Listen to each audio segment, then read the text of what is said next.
Minister, we've been down this road before with you, and I guess let's start with some simple questions. You like to use some very emotionally charged language.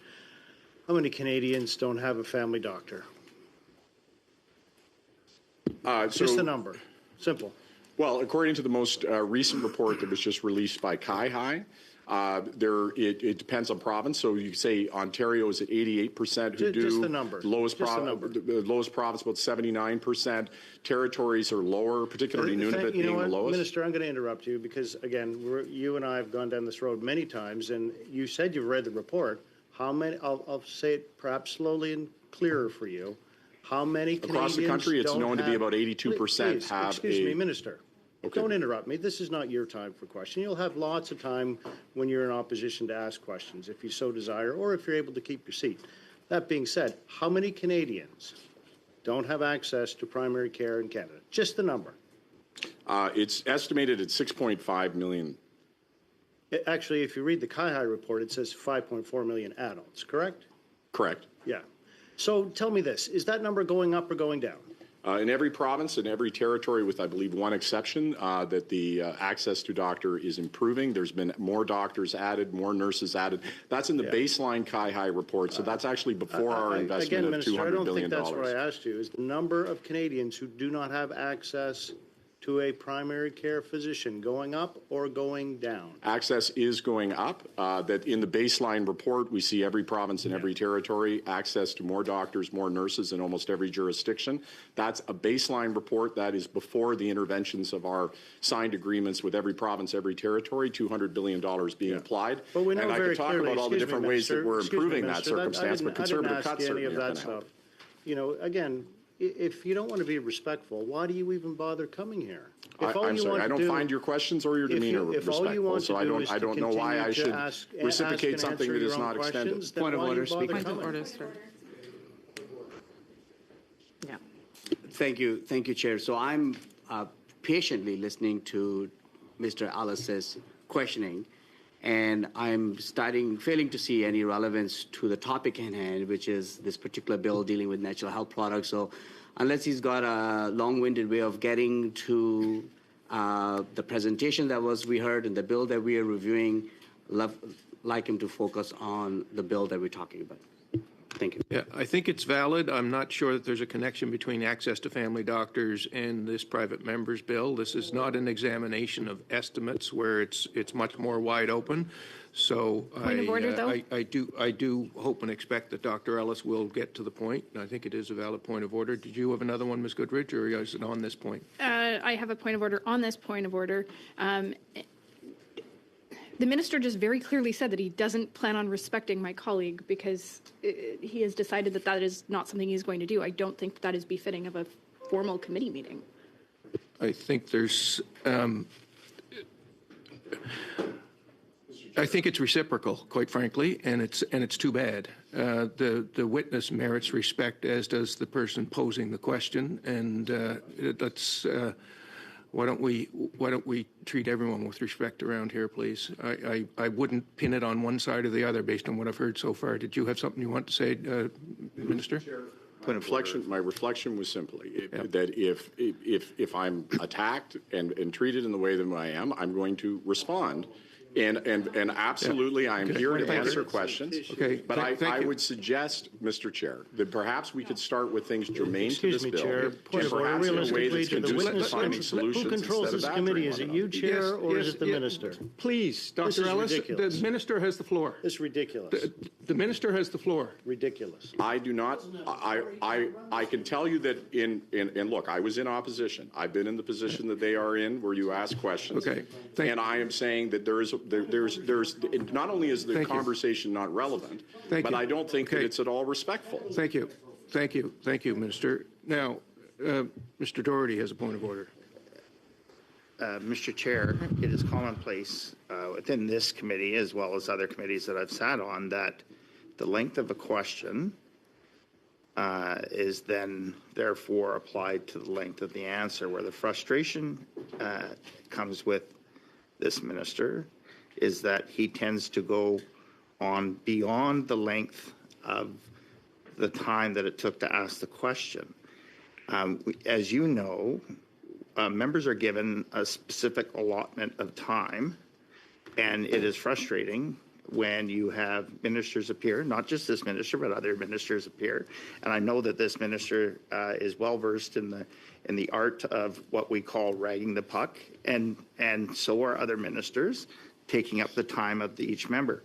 So when my colleague and others ask a simple question, just the number, that's all that they look to receive. If we wanted the statistics for each province, I would offer through you, Mr. Chair, that would then bode the answer that the minister was going down.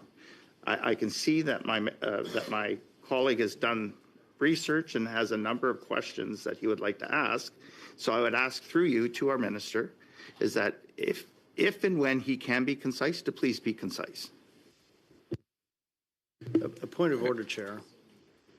Yes, Dr. Ellis. Yeah, I know this is painful for you. I understand that. But since when does a witness get to direct a committee? All I suggest to you, and I know you won't like this, but do your job. Ms. Setu, do you have a point of order, or do you want to intervene on this one? Yes, thank you, Mr. Chair. Mr. Chair, we invited a minister. Let's be respectful. When we are asked the question, minister has the right to give the answer. That's my point. Thank you. 3 minutes and 37 seconds. Thank you very much, Chair. So, Minister, before all of the bombast, back to the questioning here. When we begin to look at Canadians, of course, because of your mismanagement of the health file, they have to look after themselves by virtue of turning to things such as natural health products. So your ineptitude, of course, has led many Canadians, of course, which we've heard from, using natural health products. That being said, how many Canadian seniors are hospitalized every year because of pharmaceutical products? I believe that I was here for natural health products. I don't blame the member for not wanting to ask questions about this terrible bill. I wouldn't want to talk about this terrible bill either. So I understand his desire to talk about anything but this awful bill. I could tell him, because I'll bring it back to the bill, 772 severe adverse reactions from natural health products. That this member is supporting a bill that would not allow our ability to recall products that have those kinds of. So the kinds of hospitalizations. Chair, Minister, please go ahead, Dr. Ellis. Chair, you know, clearly what we're seeing here is an aversion to answering questions. Very simply, this will connect. I know it's difficult for you. How many Canadian seniors are hospitalized every year due to pharmaceutical products? I understand that it's just the number, Minister. I understand that it's. I get the same amount of time as he asked the question. Is that the rule? Yep. I understand that it's difficult for you to understand that I'm here on natural health products, that is the purpose of this study, and I understand why you wouldn't Thank you very much, answer Minister. questions on it. I will interrupt you once again. Just the number. How many? I am here to talk about natural health products. It is the purpose of this study, and I want to talk about it. I'm not going to let you off the hook to not talk about your own bill. Thank you, Minister. Once again, I'll move along because you clearly have no clue how many Canadian seniors are hospitalized every year due to pharmaceutical products, which again are under your purview. Would you care to answer that on behalf of Canadians or no? Simple answer. If you don't want to, or you don't know the answer, it's okay. What I'm not going to do is engage in an attempt to not talk about this bill. You have not asked any questions related to this bill because you don't want to talk about how deadly this bill is. The fact that you would leave products on the shelves that are dangerous to Canadians' health. You know, the difficulty, of course, is, Minister, is that 13,000 Canadians are harmed by pharmaceutical products every year. Seniors hospitalized, 13,000, just because people need a reference. All you want to do is talk, you know, down to Canadians about feces and lead, all your fantastical words, of course. That's what your attempt to do. Minister, very simple question. How much does the NHP industry contribute to the GDP of Canada on a yearly basis? Enormously. It is a booming industry, Just a multi-billion-dollar industry. Am I allowed to answer the question in the same time that you took to ask the question? Another 25 seconds to answer the question. Thank you. It is a booming industry. It is a growing industry. It is a multi-billion-dollar industry. But one of the things that will protect that industry is ensuring that that industry is afforded the protection of being able to recall bad products. Thank you very much, Minister. I think I still have 10 once seconds. again, I'll ask you just for the number. Mr. Chair, do I still have? Yes, go ahead. So one of the things that's, when you're 25 talking about seconds is up, adverse Sean. effects on pharmaceuticals, the idea that there's adverse effects on pharmaceuticals, so therefore you do nothing about natural health products? You just leave the people who have adverse effects for Thank you, natural health Minister. products with nothing? Thank you. How you draw your own conclusions. That being said, because of your negative effects on the natural health product industry, how many businesses are saying they're considering shuttering operations in Canada? Vanessa's law does not affect any compliant or any business attempting to be compliant at all. Cost to businesses that are compliant or Thank you attempting very to be much, compliant Minister. is You know, I think exactly it's- $0. Thank you, $0. Minister. Thank you, Dr. Ellis. That's your time.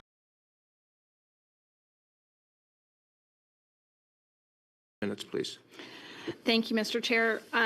So was there a gender-based analysis done prior to the omnibus bill through the Budget Implementation Act of 2023 performed? Yes or no? Yes, and with respect to using the Budget Implementation Act for regulations is normal practice. It's done by Conservative and Liberal governments. Yes, I'm fully aware.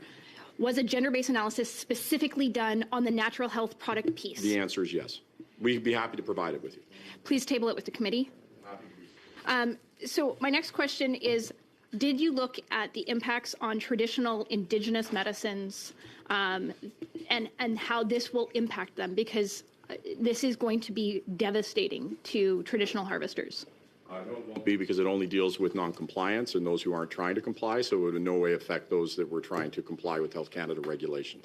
But Minister, you are using effectively a sledgehammer rather than a rubber mallet when it comes to natural health products. You are treating people like they are criminals before they've actually done anything wrong. That is precisely, you say you are supportive of this industry and you talk at length about feces and other things. That is a very small minority of situations. And bad actors, you have other tools in your disposal. If you really wanted to deal with them, you could create specific rubber mallet sort of solutions to deal with them. But you sit there shaking your head, playing politics with this rather than actually working with people. So why won't you look at common sense solutions to actually create ways to keep Canadians safe but allow access to natural health products? Well, first of all, in the deepest part of my soul, I believe that repealing Vanessa's law is bad for human health. It has nothing to do with politics. It has to do with safety. Secondly, with respect to a sledgehammer versus rubber mallet, this only comes into effect where there's a serious violation and where their human health is at risk. That's I don't have any ability to use these powers until they're Minister, in the situation. I've got very few. I'm sorry. I have 3 minutes in total. Was there equivalency in a question? Go ahead. Yeah. So it's really important to make that distinction. These powers only come into force when there is a serious human health risk. So you're right. Most of the times that doesn't arrive, thank God. Okay, but when it your 20 does, seconds is that's up. when these powers So, are triggered. Minister, and that's why these powers must stay. Thank you, Minister. Minister, you were in power for 9 years. You've been in power for 9 years. You didn't decide to make a single change to this until the last year. Why such a long time if you claim that this is such a serious, egregious issue? We've now heard that there were 350 issues, 31 that had public advisories, and only 3 that were uncooperative. Why not come up with a policy that will deal with those 3 rather than thousands and thousands? Canadian female entrepreneurs. This industry is primarily female entrepreneurs. I've been shocked by the number of constituents that have reached out to me, people from across the country that are really concerned about this, and it's primarily from women. Yeah, and if they got the right information that this doesn't affect compliant businesses, then they wouldn't be concerned, and hopefully you'd help spread that. There was an attempt in 2014 to do this that was shot down by the then Conservative government. That's too bad. In 2016, we began negotiations as a government. And the reason why, I mean, look, you can't have it both ways. You can't attack us for not having enough consultations and then attack us because the consultations were too long. I mean, you got to pick one. So since 2016, we've been having consultations. And because of all the misinformation being thrown around, yeah, unfortunately, it's taken this long. And you both are attacking me for not having enough consultations, and now I'm being attacked for having too many. I never attacked you for too many Ms. consultations. Goodrich.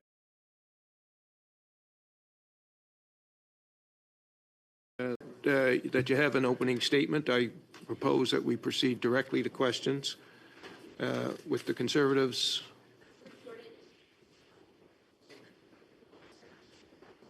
With the Conservatives, who would like to begin? Dr. Ellis, please. Thank you very much, Chair. Thank you to the witnesses for being here. Obviously, you all were part of this. I find it fascinating to hear the minister say he's such a fan of the industry and characterizes factories full of feces. Now, I know that he found that quite humorous, but I would suggest to all of you sitting there in a $13.2 billion industry, and we'll have a chance to hear from industry folks on Thursday, thankfully. But can you, for Canadians, could you tell us how many factories full of feces that were actually found? Anybody? How many factories full of feces? That's a direct quote from the minister. How many factories full of feces were found? Just a number is great. Thank you for the question. I do not have a specific number specific to rat feces. Yeah, thank you very much. Well, let's scale it back a little bit from the rhetoric delivered by the minister. How many factories were found to have feces? Thank you again for the question. We have statistics on what we found of a variety of natures that were of very serious concern to us. I can certainly provide some data in that respect. I do not have a number specific to feces. So I guess through you, Chair, I find that very concerning, and I would suggest our industry folks would find it very concerning that the minister went on at length about rat feces and urine and lead and fiberglass and all kinds of other incredibly specific things. But when you look at that, you're telling me that you don't have any evidence to say that that is actually true?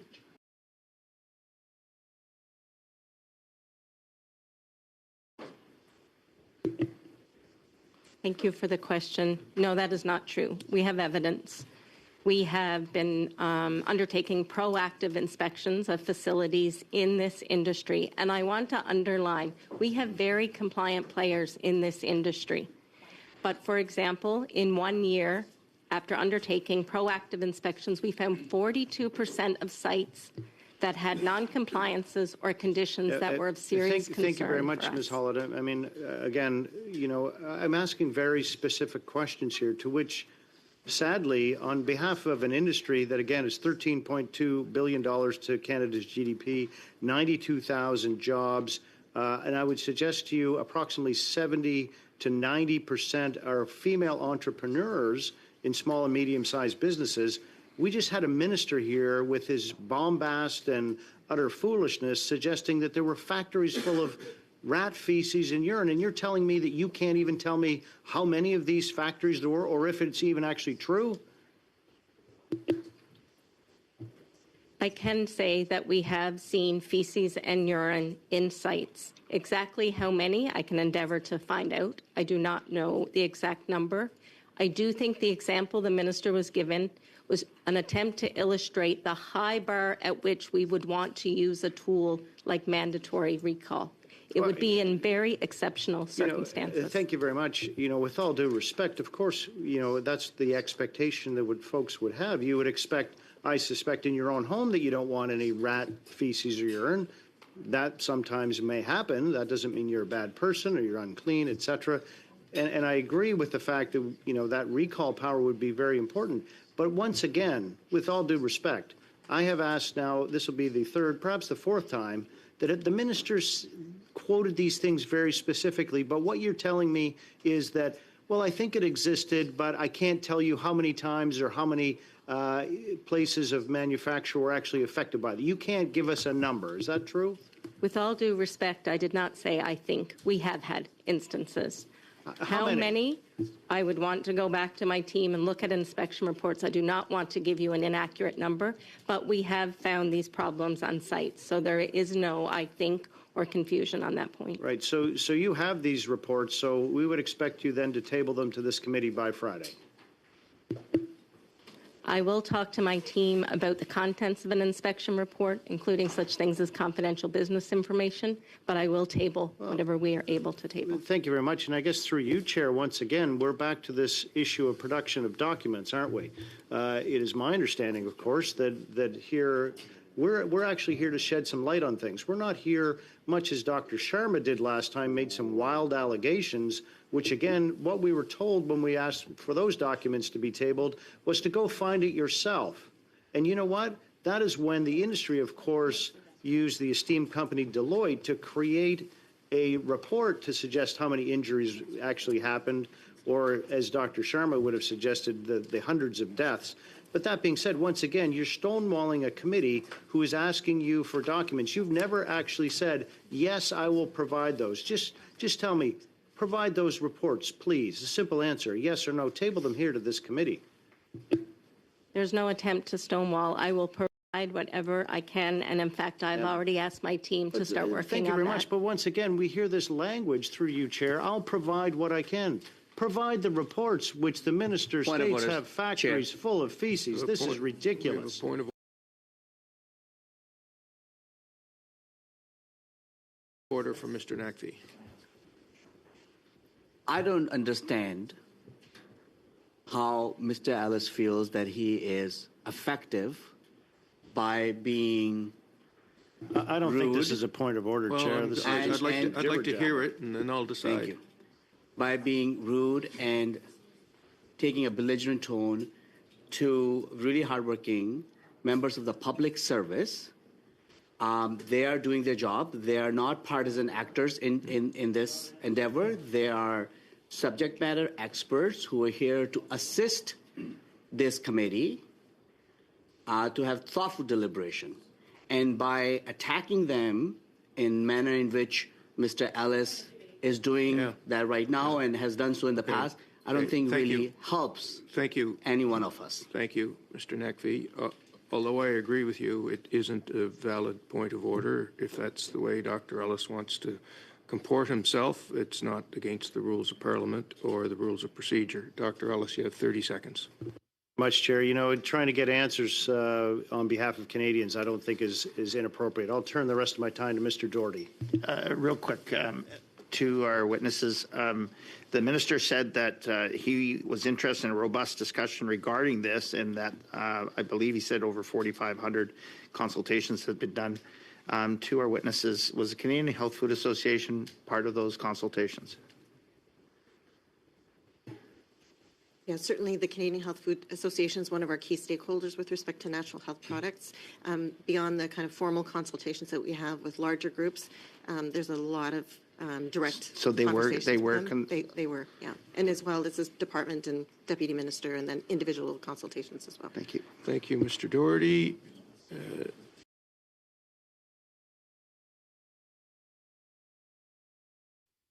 Thank you, Mr. Chair. I just want to give our witnesses another opportunity. I want to again ask on the record that Ms. Hollett and Dr. Sharma, again, was Canadian Health Food Association consulted either for Bill C-368 or Vanessa's Law? Yes, for both. Okay, so through you, Mr. Chair, I'd like to introduce Aaron Skelton, the CEO of Canadian Health Food Association, as well as two executives, Sonia Palmer and Jules Goran, who will provide testimony later this week, but that they were not consulted on this. They are in the audience, and perhaps after this meeting, I can introduce our witnesses to them because they were not consulted on either C-368 or Vanessa's Law. And with that, I'll cede my floor to my colleague, Ms. Goodrich. Thank you, Mr. Chair, and thanks to the witnesses. So to follow up on what Mr. Julian was bringing forward, the 31 that were found to have the public advisories noticed, then there were 3 that were uncooperative. Of those 3 that were uncooperative, how many of those led to negative health outcomes? Thank you for the question. I would not have a line of sight to be able to give you a 100% accurate answer. Of those, is there a potential that despite our risk communication, despite a recall, there were negative outcomes? We would need 100% assurance that all negative outcomes are reported to Health Canada, which unfortunately we do not. Okay, I fully understand that you're not going to be able to gather all this data because this is imperfect circumstances. But does anywhere in the behemoth that is Health Canada have any data on how many negative health outcomes were to the 350 that were flagged as problematic, the 31 that had public advisories issued, and the 3 that were uncooperative, because this is germane to the conversation we're having. And so the fact that you don't have these statistics for us readily available, to me, it says that there was a failure in preparing to come to this committee today. And so my question to you is, can you have this information to us as soon as possible of the information that Health Canada knows? I understand that that's not going to be completely, and that not every negative interaction will be reported to Health Canada, but we need to know what Health Canada knows, because right now we're being told basically just trust us. I think there was a question. Thank you for the question, Chair. As I mentioned in response to MP Julian, we will table the information that we have, the adverse drug reactions that were reported to us that were linked to the 31 products we're talking about for which we publicly communicated. Okay, and so this becomes part of this complicated space. I had asked the minister earlier about the gender-based analysis that was done on the Budget Implementation Act. Could you table that information with us, or share more information about the specific findings of your gender-based analysis? Certainly, we can table it. And I will just note that there's different aspects of the SGBA analysis. So one is, obviously the impact on the companies as well, but also with respect to Vanessa's law, when you look at natural health products, the users of natural health products are disproportionately women, Indigenous populations, people of the LGBTQI population, Indigenous ethnic groups. And so part of that assessment also is Vanessa's law provisions also contribute to the safety of those products and then benefit those groups as well. So it's both on both sides, but certainly we can table the analysis with the Well, and I think this goes back to the fact that the minister went on at length talking about possibly the most egregious circumstance that was found, which from the testimony we've heard through the rest of this meeting, sounds like that was a one-off and a very rare circumstance, not the standard that you guys see. But he painted it like that is a regular occurrence that you guys are dealing with. And so I think Canadians need to know how often are you seeing those exceptionally egregious circumstances that were described by the minister, and described by the minister as if that is the common practice? Thank you for the question. Again, we commit to share information with this committee on those most serious of incidents.